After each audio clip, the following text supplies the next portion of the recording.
Assalamu alaikum, big up à toutes et à tous, j'espère que vous allez bien. Je me présente, Coach Big Up, votre coach de vie en développement personnel et organisationnel.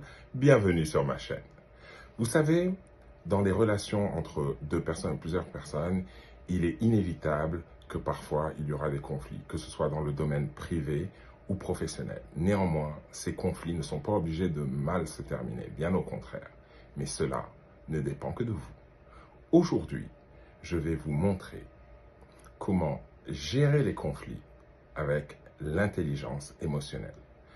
Mais avant cela, mesdames et messieurs, chers amis, chers membres de ma communauté du Big Up Style, le bus, je vous demande d'aller sur tous les réseaux sociaux. J'ai bien dit tous les réseaux sociaux, je me répète, tous les réseaux sociaux. Et s'il vous plaît, je vous demande d'aimer, de suivre, de commenter et de partager toutes mes pages. Merci d'avance.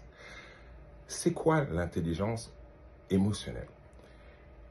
L'intelligence émotionnelle, c'est la capacité de comprendre et de gérer ses émotions tout en reconnaissant et influençant les émotions des autres. C'est pas quelque chose de difficile du tout. J'ai 4 clés pour vous. La première clé, c'est déjà comprendre et accepter vos émotions, comprendre ce qui se passe en vous.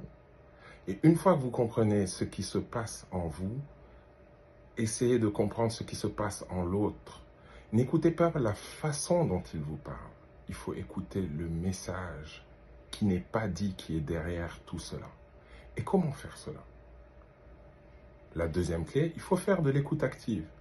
C'est-à-dire, il faut écouter l'autre sans jugement pour comprendre ce qu'il vous dit.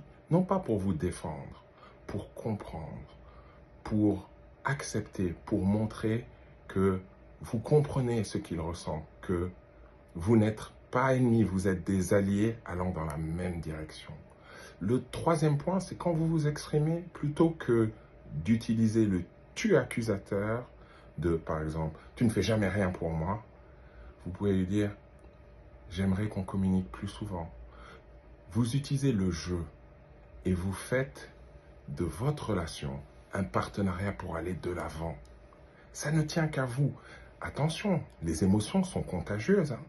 Si vous lui donnez une émotion positive, il aura beau continuer dans le négatif, au bout d'un moment, il va finir par vous rejoindre. L'important, c'est que vous arriviez à ne pas le suivre dans ce chemin-là. Et la quatrième clé, écoutez, il faut trouver un compromis gagnant-gagnant. Je vais vous donner une phrase toute faite. Comment penses-tu